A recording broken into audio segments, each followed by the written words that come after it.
우리에게 소개되고 있습니다. 이 안디옥 교회는 최초로 세워진 이방인의 교회입니다. 지금의 투르키에, 터키에 세워진 교회입니다. 성경 사도행전에 들어오면서 우리는 교회 이야기를 함께 나누고 있습니다. 사도행전에서 가장 먼저 세워지고 우리에게 알려진 교회는 예루살렘 교회입니다.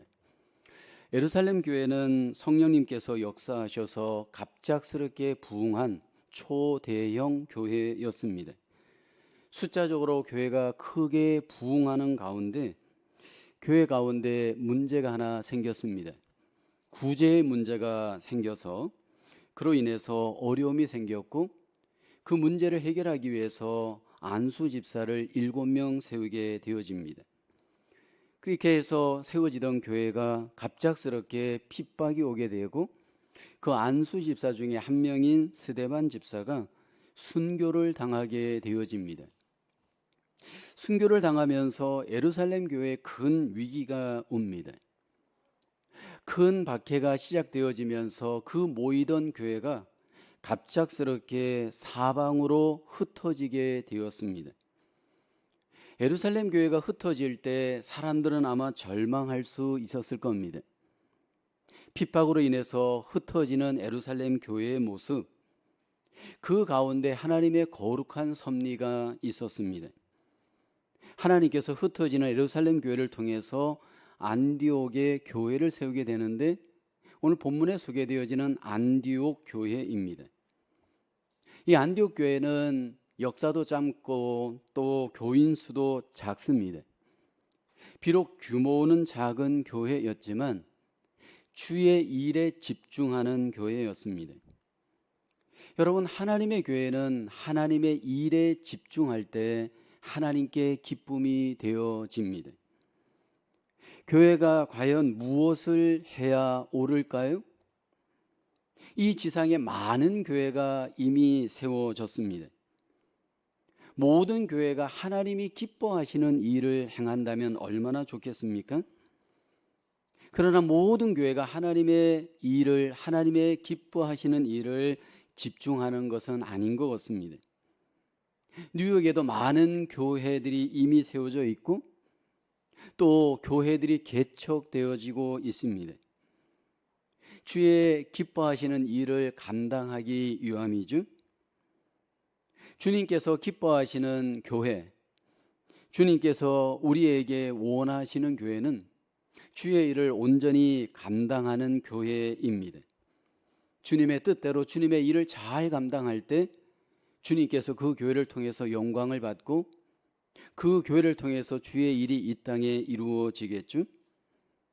과연 우리가 교회를 통해서 집중해야 할 일은 무엇일까요? 안디옥 교회를 통해서 주님께서 우리에게 주님이 기뻐하시는 일이 무엇인지, 우리가 집중해야 할 일이 무엇인지 우리에게 잘 보여주고 있죠. 첫째는 교회 하나님의 다양한 일꾼들을 양육하는 일에 집중해야 합니다.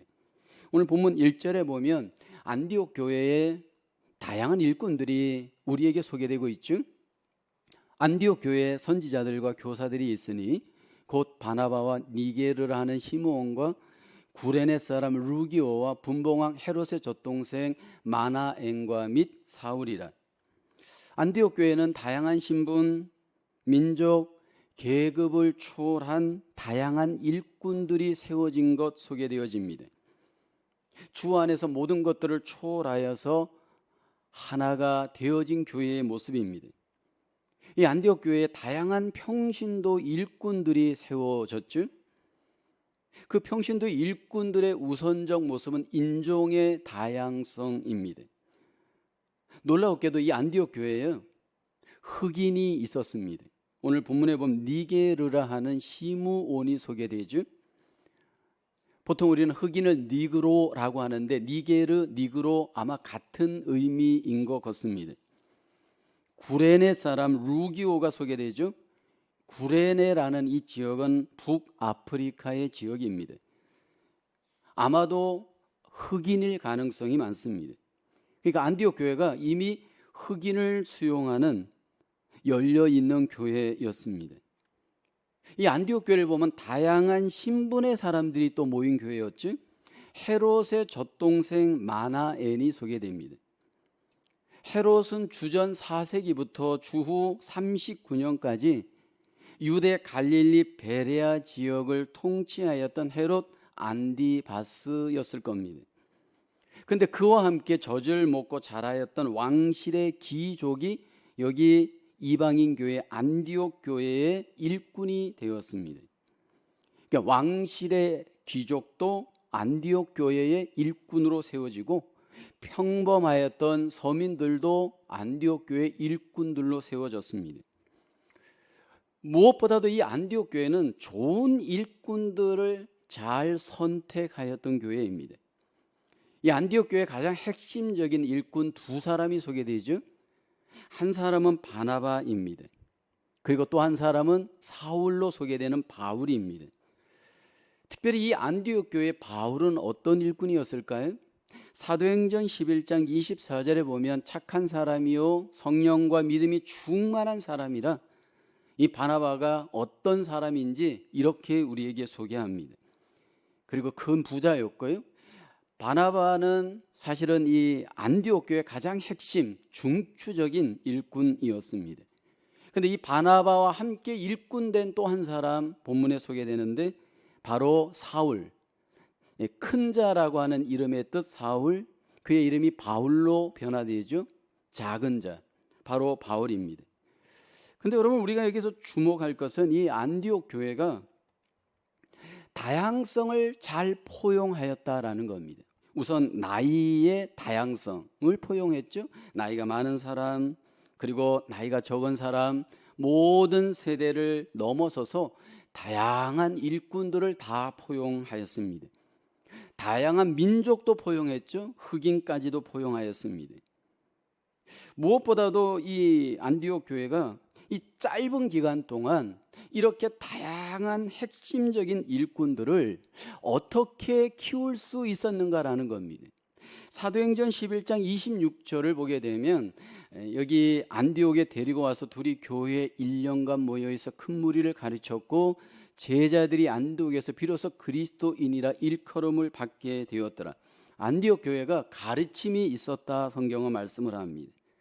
제자들이 세워졌다, 그리스도인이라는 이름이 처음 불려졌다 말씀을 하고 있습니다.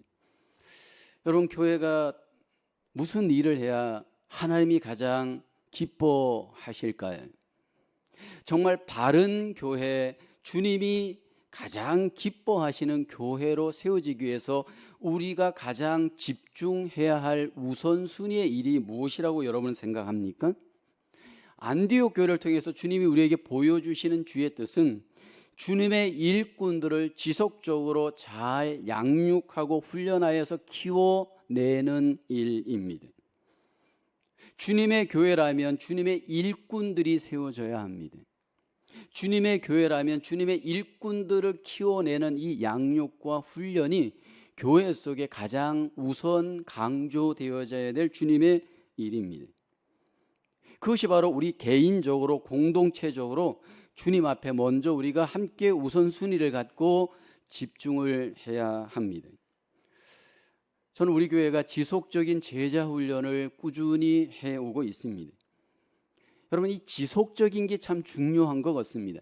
했다 안 했다 안 했다 했다라는 것이 아니고 지속적으로 꾸준히 계속하여 주님의 교회 속에 주의 일꾼들을 양육하는 일, 훈련하는 일은 이것은 교회가 우선순위로 해야 할 주님의 귀한 뜻입니다.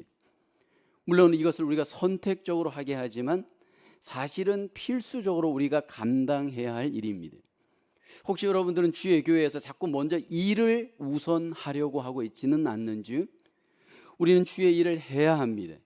근데 먼저 주님이 우리에게 원하는 것은 주의 일을 하기 이전에 주의 일꾼으로 잘 양육과 훈련을 받기를 주님은 우리에게 원하십니다. 왜냐하면 여러분 우리 안에는 자기의가 가득 차 있습니다. 우리 안에는 죄의 독성들이 가득 차 있습니다. 그로 인해서 우리가 주님 안에 이제 믿음 생활을 할 때 자꾸 주님 중심으로 가지 않고 나 중심으로 갈 수 있는 위험이 우리에게 있습니다.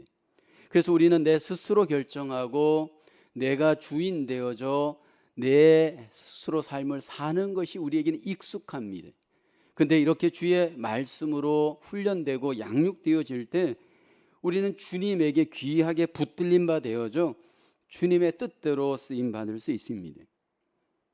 여러분, 경주마와 야생마의 차이점이 무엇입니까? 같은 말인데, 같은 컨디션인데, 여러분, 경주마가 될 수도 있고 야생마로 남을 수도 있습니다. 너무너무 좋은 컨디션이지만 만약에 그 말이 제대로 훈련이 되어지지 않으면 그냥 야생마로 살아갑니다. 여러분, 야생마는 쓰임 받을 수가 없습니다. 그런데 여러분, 잘 훈련받는 그 경주마는 주인과 함께 귀한 방향으로 귀하게 들여져서 귀하게 쓰임 받습니다. 저는 교회 생활하면서, 믿음 생활하면서 교회 안에 잠재적 좋은 조건의 능력을 갖춘 많은 평신도들을 봅니다. 근데 그분들이 그냥 사장되는 것을 많이 안타깝게 보는 경우가 많습니다. 너무나도 하나님이 좋은 은혜를 주시고 좋은 달란트를 주시고 좋은 능력을 주셨어요. 근데 이것들이 제대로 양육과 훈련이 되어지지 않다 보니까 내 마음대로 야생마처럼 살다가 하나님 앞에 쓰임 받지 않고 종치는 경우를 교회에서 너무 많이 봤습니다. 근데 이런 분도 봤습니다. 조금 컨디션이 부족합니다. 그런데 잘 양육받고 훈련받다 보니까 이분들이 주님의 손에 붙들린 바 되어져 너무나도 귀하게 변화되어져 교회를 세우고 하나님께 쓰임 받는 영향력을 미치는 좋은 평신도들을 많이 보았습니다. 얼마나 하나님께 영광이 되는지 모릅니다.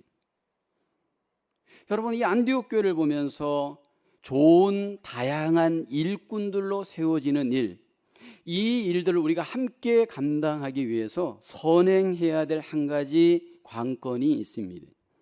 이렇게 양육하고 훈련하여 하나님의 일꾼으로 세우기 위해서는 다양한 사람들을 수용하는 교회가 되어야 합니다. 여기 안디옥 교회는 피부가 다른 흑인도 수용했잖아요. 만약 우리 교회에 만약 블랙피플이 왔다, 여러분 어떻게 하겠습니까? 물론 여러분 우리가 같이 예배하겠죠. 그러나 정서적으로 굉장히 어떻게 보면 거리감이 있을 수 있습니다. 아닙니다. 우리는 그들도 수용해야 됩니다. 또 헤롯가의 높은 신분과 지식을 갖춘 사람도 수용했잖아요. 이런 다양성을 수용할 수 있는 포용성 있는 우리의 모습, 우리 교회 공동체가 하나님 앞에 하나님 우리가 되어지기를 소원합니다. 저는 지역교회에서 오래 목회를 하면서 지역교회의 가장 문제, 로컬 처치가 역사가 되어지면서 가장 심각한 한 가지 문제를 보았습니다. 교회가 너무 끼리끼리 모이는 거예요. 어떤 분들은 지역적인 끼리끼리로 모이는 분이 있습니다. 어떤 분들은 직업의 끼리끼리로 모이는 교회가 있습니다. 어떤 분들은 취미의 끼리끼리로 모이는 교회가 있습니다. 여러분, 이 끼리끼리 모이는 것이 우리에게는 편하고 좋을지 모르지만 주님은 불편합니다. 주님은 교회가 다양하길 원합니다. 직업도 좀 다양하면 좋아해요. 우리 교회도 다양한 직업을 갖고 계신 분이 있는데 더 다양했으면 좋겠어요. 그리고 학력도 다양할 필요가 있어요. 여기 다 대학원 나고 대학교 나올 필요 없어요. 여러분, 주님 앞에 쓰임 받을 때 초등학교 나오면 어떻고 중학교 나오면 어떻고 고등학교 나오면 어떻습니까? 그리고 지역도 좀 다양할 필요가 있어요. 저는 한국의 강원도 출신인데 여기 강원도뿐만 많이 오는 거 저는 원치 않아요.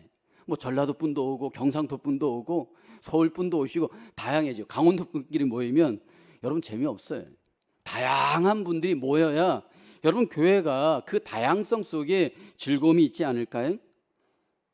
근데 여러분, 우리가 가장 수용해야 될 사람, 포용해야 될 사람이 있습니다. 사울과 같은 사람입니다. 여러분, 만약 사울의 과거를 여러분들이 누구를 통해서 알았다 가정해 보세요. 카톡을 통해서, 전화를 통해서 아마 연락하기 시작할 겁니다. 우리 교회에 사울이 들어왔대. 아마 우리 교회에 심각한 문제를 일으키니까 그 사울을 우리는 받아들일 수 없어. 아마 이렇게 카톡이 오고 가지 않았을까요? 왜냐하면 주님의 교회를 앞장서서 핍박하고 가장 방해하였던 회방꾼이 사울입니다. 근데 그 사울을 안디옥 교회가 수용했죠. 받아주었습니다. 그의 과거에 주목하지 않고 그 사울을 수용한 안디옥 교회입니다. 결국 그의 미래에 하나님의 놀라우신 역사가 이 사울을 통해 나타나죠. 여러분, 내 주관에 근거하여, 내 감정에 근거하여 함부로 어떤 사람의 과거를 주목하여서 속단하지 않기를 원합니다. 비록 그 과거가 우리가 들었을 때 불편하고 뭔가 불완전하다 할지라도 여러분, 우리가 속단하지 않기를 원합니다. 교회는 다양해야 됩니다. 문제는 그 다양한 사람들 우리가 수용해내기를 주님은 원하십니다. 때로 우리 속에 과거가 아름답지 못한 사람이 들어온다 할지라도 수근수근거리면서 그를 배척하기보다 우리가 잘 받아들이고 함께 포용할 수 있어야 할 줄로 믿습니다. 여러분, 우리 중에는 성격이 좀 까다로운 분들이 있습니다. 이민교회를 제가 섬기다 보니까요, 성격이 까칠한 분들이 의외로 많아요. 이해가 되어져요. 왜냐하니까 너무 삶이 빡빡하고 힘들다 보니까 성격이 까칠해. 근데 여러분, 그 까칠한 성격의 사람이 교회 안에 있을 때 우리는 그를 쳐내야 될까요? 아니에요. 그를 통해서도 주님이 일하셔요. 그래서 조금 성격이 까칠하더라도 여러분, 우리가 수용할 수 있기를 주의 이름으로 축원합니다.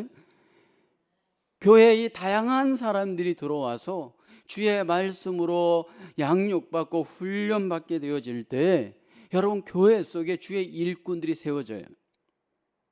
저는 지난 주일 우리가 함께 임직식, 은퇴식을 했습니다. 12년 만에 첫 임직식을 한 겁니다. 개인적으로는 굉장히 감사했어요. 왜냐하면 일꾼을 세울 수 있었다는 게 감사했습니다. 목사도 세우고 안수집사도 세우고 장로계 장로님들이죠. 그 다음에 또 권사님들로 세우는 일. 여러분, 이 직분은 계급이 아니에요. 주의 일을 할 수 있도록 그들에게 거룩한 사명을 하나님이 주신 거예요.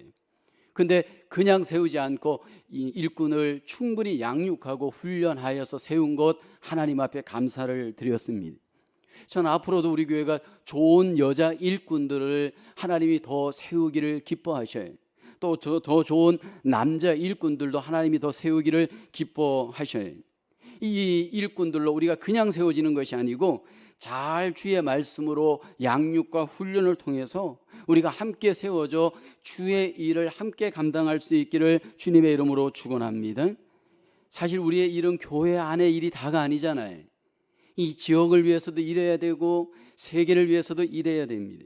안디옥 교회처럼 다양한 평신도 일꾼이 이 교회의 주체가 되어져 하나님께 영광을 돌리고 쓰임 받을 수 있기를 주님의 이름으로 축복합니다. 두 번째로, 교회 하나님을 섬기며 예배하는 일에 집중해야 합니다. 오늘 본문 사도행전 13장 2절 말씀입니다. 주를 섬겨 금식할 때 말씀을 하죠. While they were worshiping the Lord and fasting 되어 있잖아요. 이 무슨 의미냐면 주를 섬긴다는 말은 예배를 섬긴다, 드린다 의미입니다. 새번역 성경을 보면 주를 예배하며 금식하고 있을 때라고 번역하고요. 공동 번역을 보면 주님께 예배 드리고 있을 때라고 번역하였습니다. 그러니까 안디옥 교회는 예배를 드릴 때 그냥 드리는 것이 아니었어요. 혹시 여러분 오늘 예배 드릴 때 금식하고 오신 분 계시나요? 여기 금식하면서 하나님께 예배 드렸습니다. 여러분, 금식해 보셨죠? 금식을 왜 합니까? 집중하기 위함입니다. 간절한 마음으로 하나님께 집중하기 위해서 우리에게 뭐가 필요하냐? 금식이 필요해요. 근데 안디옥 교회가 예배를 위해서 금식하면서 하나님 앞에 예배했어요. 혹시 여러분들 중에도 예배가 잘 집중이 안 된다면 한번 금식 한번 해보십시오. 금식하면서 집중하여 하나님 앞에 예배를 드릴 때 어떤 일이 벌어졌나요? 예배를 드리면서 하나님의 음성을 듣게 되었습니다. 성령이 가라사대 내가 불러 시키는 일을 위하여 바나바와 사울을 따로 세우라. 안디옥 교회가 예배하다가 주의 음성을 듣게 되었습니다. 여러분, 하나님의 음성을 듣기를 기대하시나요? 내 삶 속에 하나님의 놀라우신 인도를 우리는 소원할 때가 있습니다. 하나님 앞에 우리가 살아있는 예배를 드릴 때 하나님의 놀라우신 살아있는 음성을 하나님이 우리 가운데 들려주는 은혜를 베푸시는 줄로 믿습니다. 우리가 꼭 기억해야 될 것은 내가 예배가 살 때 믿음이 살고요, 예배가 죽을 때 믿음이 죽어버립니다. 여러분, 예배가 살 때 교회가 살고요, 예배가 죽을 때 교회가 죽습니다. 근데 하나님의 살아있는 예배를 내가 하나님과 만나고 경험하다 보면 하나님이 나에게 말씀해 주시는 음성, 나에게 심각한 문제를 놓고 기도할 때 하나님의 놀라우신 인도를 경험하는 복, 그것을 하나님이 경험하게 합니다. 내 안에 뜨거워지게 하고요, 복음으로 충만하게 하고요, 하나님 나라를 위해서 헌신하고자 하는 그런 마음들이 내 안에 열망으로 일어나도록 하나님이 내 안에 불타오르도록 역사하십니다. 왜 안디옥 교회가 이렇게 금식하면서 예배에 집중하게 되었을까 우리는 생각하죠. 도대체 이들은 어디에서 이 도전과 본을 받았을까요? 안디옥 교회를 개척한 사람들은 예루살렘 교회 성도들입니다. 여러분, 기독교 2000년 역사에서 많은 교회가 있고 많은 교회가 많은 예배를 드렸지만 가장 감격 있는 예배를 드렸던 교회를 꼽으라 한다면 어디일까요? 예루살렘 교회입니다. 여러분, 사도행전의 초대 예루살렘 교회를 우리가 함께 나누었잖아요. 그들은 예배에 올인했습니다. 사도행전 2장 46, 47절에 이렇게 소개되죠.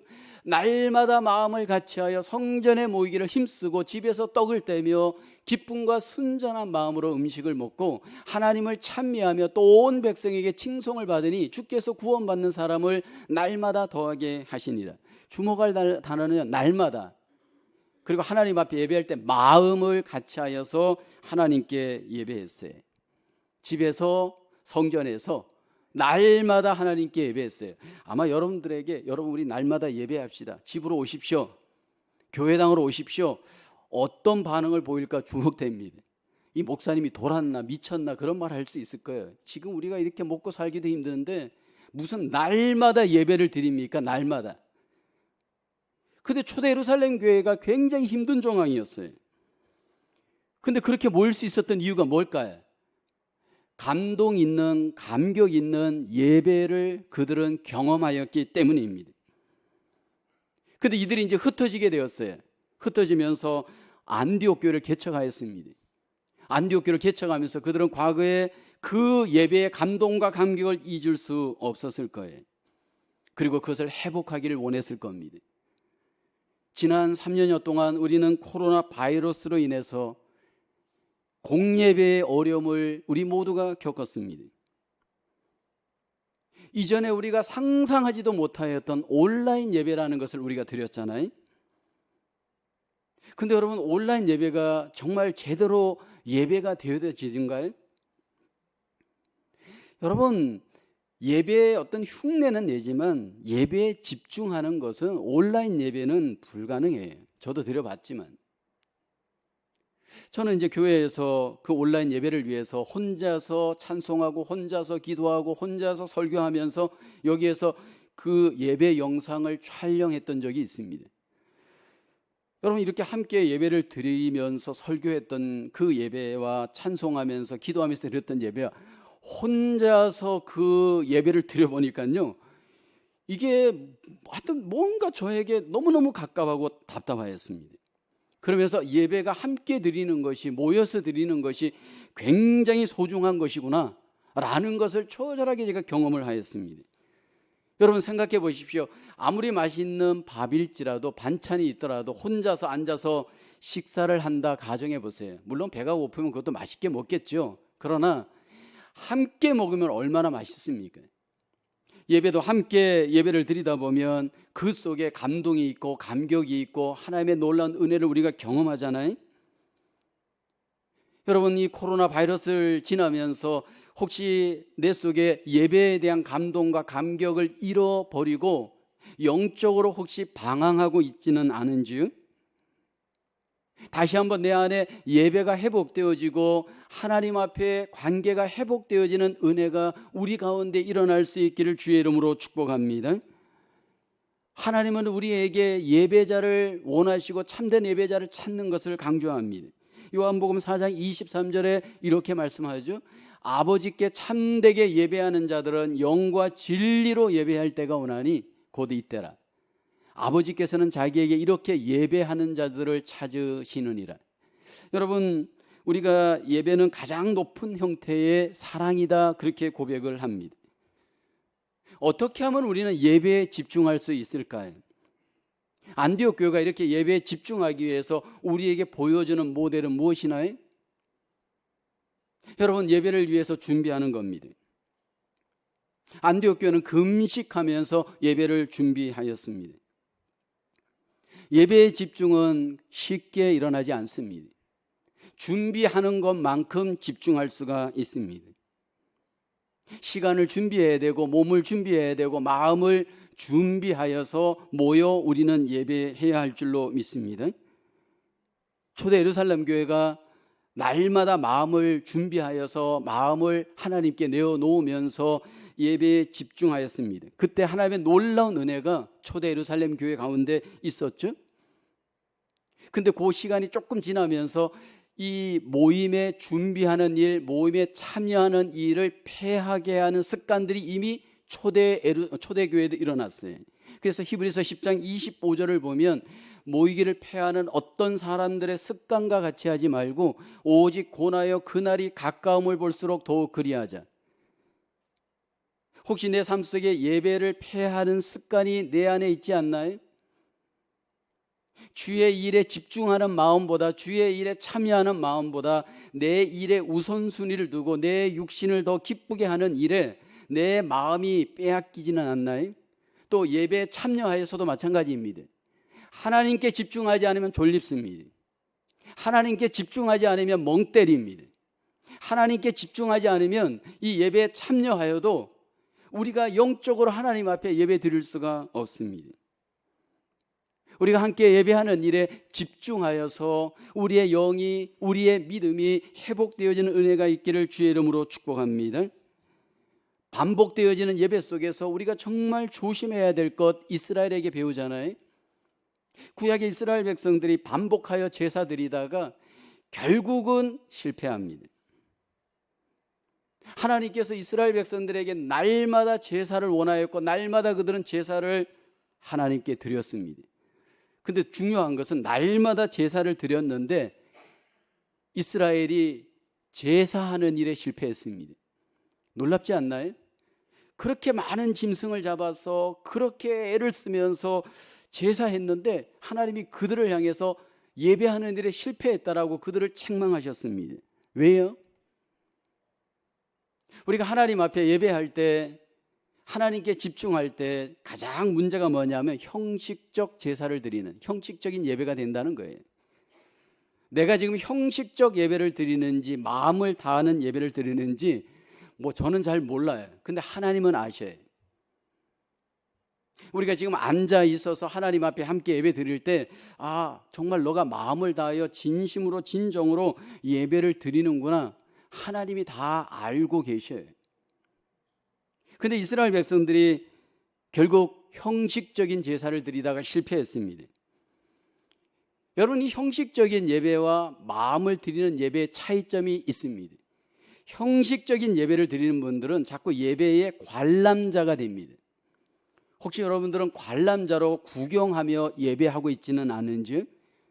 오늘 기도자 기도를 잘했어, 오늘 찬양대 찬양이 멋있었어, 그러면서 내 안에 관람을 하면서 즐기고 있지는 않나요? 오늘 설교자가 왜 저렇게 죽을 써?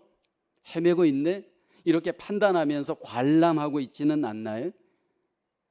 하나님은 우리에게 예배의 참여자로 우리를 초대하였습니다. 기도를 할 때 함께 참여하는 겁니다. 찬양을 할 때 함께 참여하는 겁니다.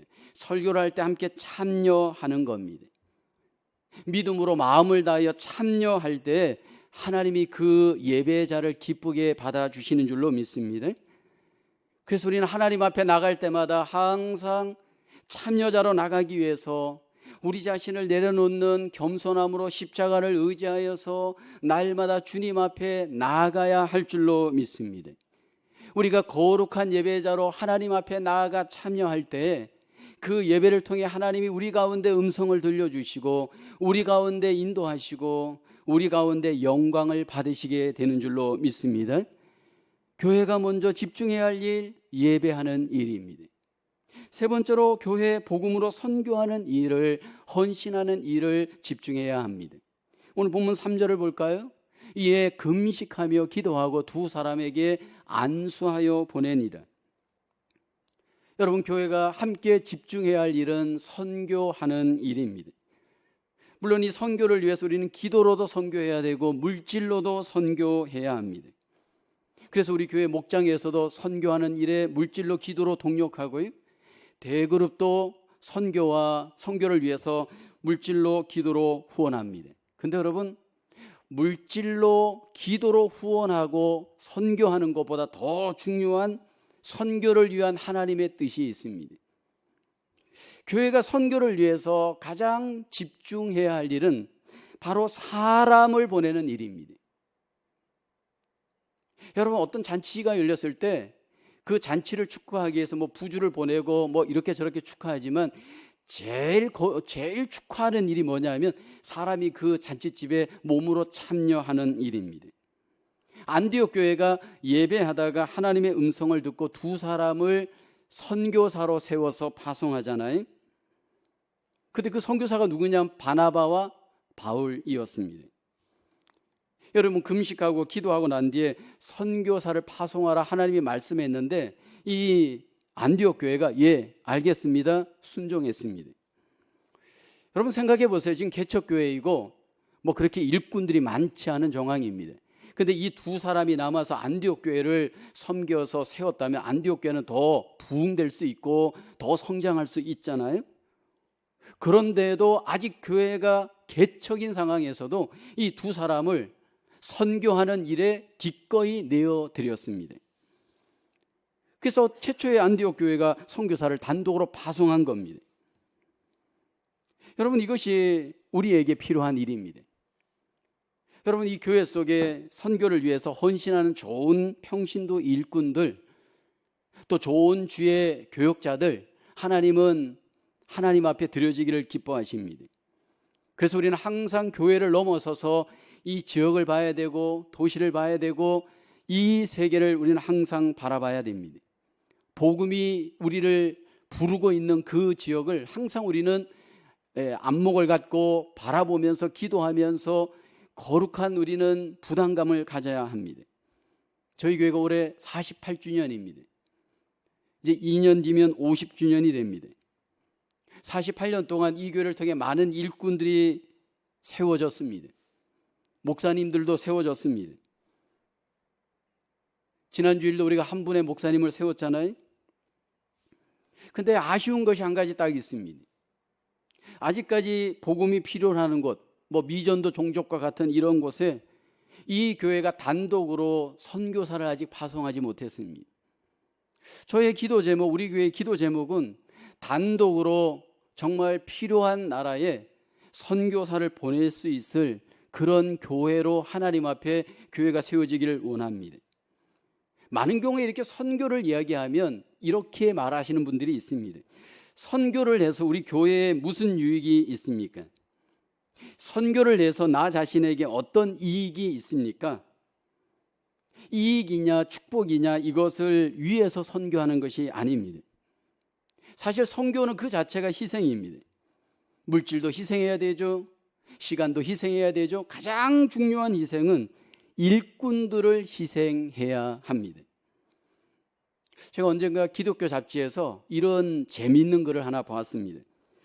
오늘날 한국 교회에 왜 목사다운 목사가 없느냐? 누구의 책임이냐?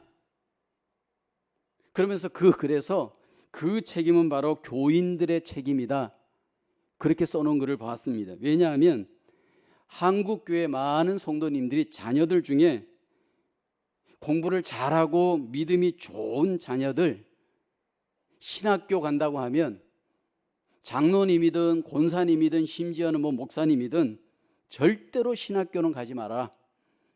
그렇게 인도한다는 겁니다. 어렵게 공부시켜 놨더니, 그렇게 돈을 투자시켜 놨더니 기껏 신학교 가서 목사 되고 선교사 되느냐? 왜 그 고생을 하려고 하느냐? 그러면서 그것을 말린다라는 거예요. 그래서 공부 잘하는 학생들은 전부 의대 보내고 무슨 좋은 법대 보내고, 이제 가다 떨어지고 갈 데가 없으면 너 그럼 신학교라도 가라. 이런 식으로 신학교를 보내어서 목회자를 양성했기 때문에 문제가 일어났다는 거예요. 물론 지금은 그렇지 않아요.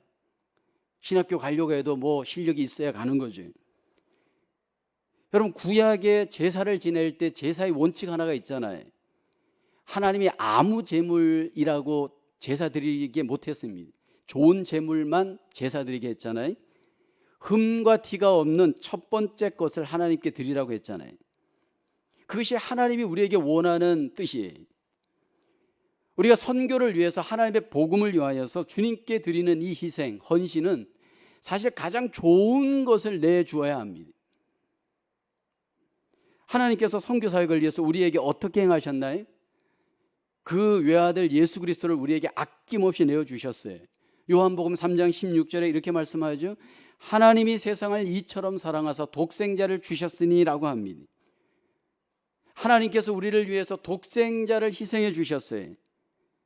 그래서 우리를 죄와 사망에서 구원해 주셨습니다. 이제 하나님께서 우리에게 원하는 것은 구원받은 우리를 향해서 너가 땅끝까지 증인이 되라, 우리를 하나님의 도구로 삼기를 기뻐하십니다. 여러분, 이 두 분이 이제 안디옥 교회에서 파송을 받고 났을 때 놀라운 일이 일어나잖아요. 여러분, 바나바와 바울이 파송될 때 안디옥 교회가 그들을 통해 어떤 일이 일어날지 예측했을까요? 아니요, 전혀 예측 못했을 겁니다. 근데 이 두 사람이 이제 파송을 받고 사도행전 뒤에 후반부에 보면 놀라운 일들이 벌어지지.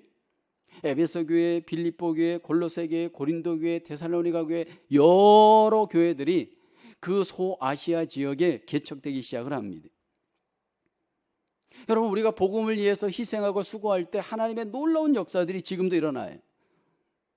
제가 과거 한국에서 목회를 할 때 교회에서 파송하신 분 중에 아프리카 우간다에 파송받으신 선교사님이 계십니다. 얼마나 열정적으로 선교 사역을 잘 하시는지 몰라요. 아프리카 중부에 있는 그 우간다 그 시골 마을에 이분이 가셔서 선교 사역을 하는데, 그분의 희생과 헌신으로 그 황무지가 개간되어져 옥토가 됩니다. 그리고 죽음의 땅 그곳에 학교가 세워지고요. 그리고 그곳에 신학교가 세워지고요. 그로 인해서 그 마을이 변화되고 사람들이 변화되어져 놀라운 역사들이 일어나는 것을 보았습니다. 와서 간증하고 보고하는 그 모습을 보면서 저분이 영혼을 추수하고 하나님의 나라를 세우는 그 일을 위해서 자기를 내려놓고 희생했을 때 하나님이 그분을 통해서 놀라운 희망의 도구로, 선교의 도구로 사용하는 것을 보면서 하나님께 감사를 드렸습니다. 사실 지금도 우리에게 그러한 지역이 기다리고 있습니다. 저는 우리 교회 속에 다음 세대들이 하나님이 주신 은혜와 믿음으로 잘 훈련되어져 선교의 비전을 갖고 보내질 수 있기를 주의 이름으로 축복합니다. 말씀으로 우리가 잘 훈련되어져 사명과 소명을 갖고 선교의 귀한 도구로 쓰임받아 하나님께 영광을 돌릴 수 있는 교회가 되어지기를 주님의 이름으로 축원합니다. 그리고 때로 우리에게 하나님이 이렇게 말할 수 있습니다. 너를 드려라 말씀할 수 있습니다. 그럴 때 내가 순종하겠습니다. 그렇게 갈 수 있는 삶도 우리에게 필요합니다. 하나님 앞에 받은 은혜, 받은 사명을 우리가 선교를 통해서 아름답게 헌신하고 순종하여 안디옥 교회처럼 하나님 앞에 우리 모두가 드려질 수 있기를 주의 이름으로 축원합니다. 여러분, 교회는 주의 일에 함께 집중해야 됩니다. 우리가 함께 교회로 하나님의 교회 공동체를 세워갈 때 무엇보다도 내가 주님의 일꾼으로 잘 양육받고 훈련되어져 주의 일을 감당할 수 있어야 합니다. 무엇보다도 우리가 때로 집중하여 예배하는 일에 함께 우리가 집중해야 할 줄로 믿습니다. 무엇보다도 복음을 증거하고 그 복음을 위해서 내가 참여하는 일에도 함께 집중해야 할 줄로 믿습니다. 우리 교회가 주님의 거룩한 일에, 하나님이 기뻐하시는 일에 함께 집중하여 하나님 앞에 영광을 돌릴 수 있기를 주님의 이름으로 축원합니다. 기도하겠습니다. 하나님, 은혜와 사랑을 감사합니다. 우리를 부르셔서 주의 일꾼 되게 하시고 주님의 귀한 제자로 삼으셨사오니 이제 남은 생에 더욱더 주님의 귀한 일을 감당하며 예배하며 선교하며 하나님 앞에 드려지고 쓰임받는 주의 백성 되게 하여 주시옵소서. 힘들고 어려운 이 시대에 하나님의 나라만이 소망이고 하나님의 뜻만이 우리 가운데 적용되어져 하나님의 영광을 드러내는 믿음의 삶 살게 하여 주시옵소서. 감사하고 예수님의 이름으로 기도하옵나이다. 아멘.